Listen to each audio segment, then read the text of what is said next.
Let's return to political reflections. Erdogan seizes on Saudi murder as chance to upend the Middle East. Turkish President Recep Tayyip Erdogan is trying to turn a horrific murder in Istanbul into a catalyst for changing the balance of power in Saudi Arabia and regaining influence across the Middle East. Having remade the region's largest democracy in his own image. And look, I've got issues with Erdogan as well, but let's set those aside. He's a big jail of journalists, we know that.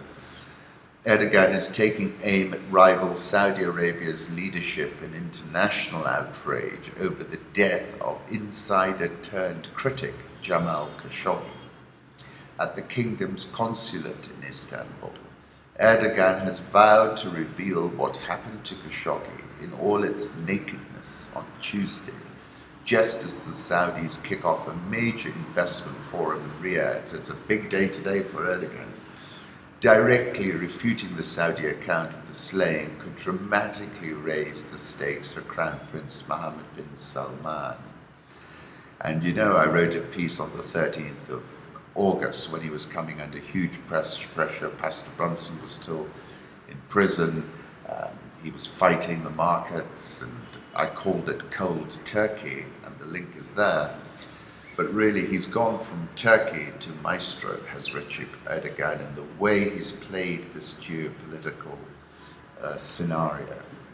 Turkey has literally run a clinic on leaking, so expect Erdogan's show tomorrow to be brutal.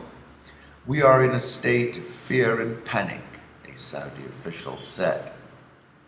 That's from Nihon Mama. Now, look at what he's done. After Qatar, where he sent his military to defend the emir, they're now starting a close military cooperation with Kuwait. If there was paranoia in the mind of the Crown Prince before, he's probably flipped it by now. Sybil Edmonds was talking about the big move in the Saudi CDS market, and I said in response to her, just maybe Erdogan has sharpened his skills, i.e. short-sold Saudi Arabia once he knew what was happening, because he's in charge of the facts, as it were, and flipped the control the yield curve, decide the future trade, which is the way that the UAE and Saudi Arabia were going to bash Qatar, has flipped it on its head and boomeranged it. Saudi's Davos in the Desert website was hacked, according to Ian Bremer. Bruce Rydell writes that making al-Asiri the fall guy will send a very dangerous message to the Crown Prince's inner circle. You are not safe. No one is safe. That will increase the odds of a move against the Crown Prince. The pathetic Saudi explanation of the state-ordered murder of Jamal Khashoggi reflects the fragility of Crown Prince Mohammed bin Salman's position. The cover-up is trying to put the blame for Khashoggi's brutal execution on the Saudi intelligence service, the General Intelligence Directorate. America's oldest partner in the Middle East is increasingly a danger to regional stability and its own stability. The Turks are said to have tapes that recorded the gruesome murder and will undercut Saudi claims of a fistfight that got out of control. A detailed examination of the Saudis who travelled to Istanbul on October the 2nd shows almost all our security figures. They are Royal Guards, Special Forces, Intelligence and Royal Saudi Air Force. Usually colonel level, the Royal Guards are the most represented. The Royal Guard regiment reports directly to the Crown Prince. It is inconceivable that Mohammed would not know about what they were doing. About half show up entering and exiting the United States, always when Mohammed or his father was also in the country. The connection to the royal court and the Crown Prince is clear. Then I noticed this tweet from the Kingdom of Saudi Arabia Ministry of Foreign Affairs: offenders will be punished. And they were quoting Al-Jubair, and Al-Jubair was talking about these folks acting in a rogue manner. Instead of putting rogue, they put Rouge, and then withdrew it. But you can see from this, because fortunately I took an image of it. Asari, who was removed as Deputy Chief of the General Intelligence Directorate, was the spokesman for the Yemen war from the outset.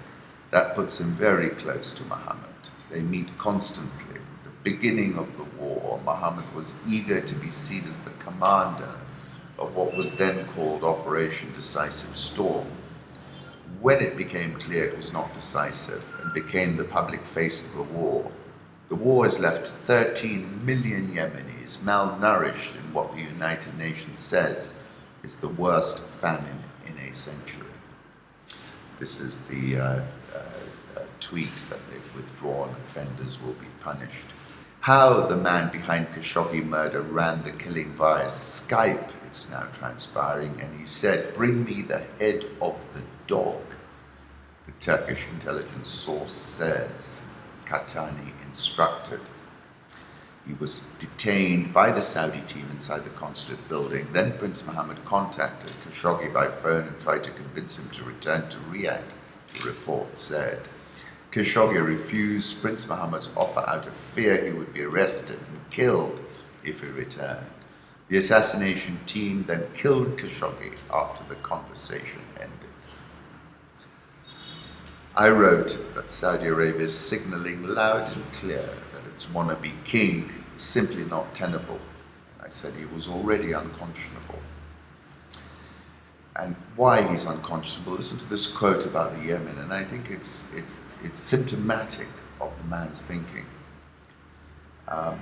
We want to leave a huge impact on the consciousness of coming generations of Yemenis. We want their children and women, indeed their men, to shiver every time Saudi Arabia is mentioned. Why the outrage, MBS asked in English in a call to Kushner. He was really shocked that there was such a big reaction to it. He feels betrayed by the West. He said he would look elsewhere and will never forget how people turned against him before the evidence was produced. I wrote previously in November last year, this is an unprecedented moment in the history of the kingdom and the most perilous moment for the House of Saud that I can recall. I said, the then 30-year-old Crown Prince arrived on the scene and immediately launched an unwinnable war in Yemen. President Assad, with his Russian, Iranian and Lebanese allies, resisted the regime changes in Syria. IS, which was a Sunni and Saudi blade, has been eviscerated. Iraq, which was once firmly in the Saudi camp, is now aligned with Iran completely. Qatar is lost. See the Intercept article to which I was referring, control the yield curve, decide the future. And I was saying that the Crown Prince of Abu Dhabi should have called me because I could have told him how to do it. But obviously Erdogan has learned how to do it.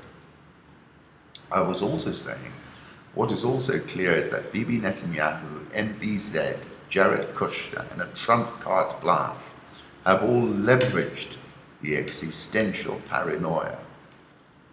And what is really unconscionable is that he should ever become the custodian of the two holy mosques. It's just extraordinary.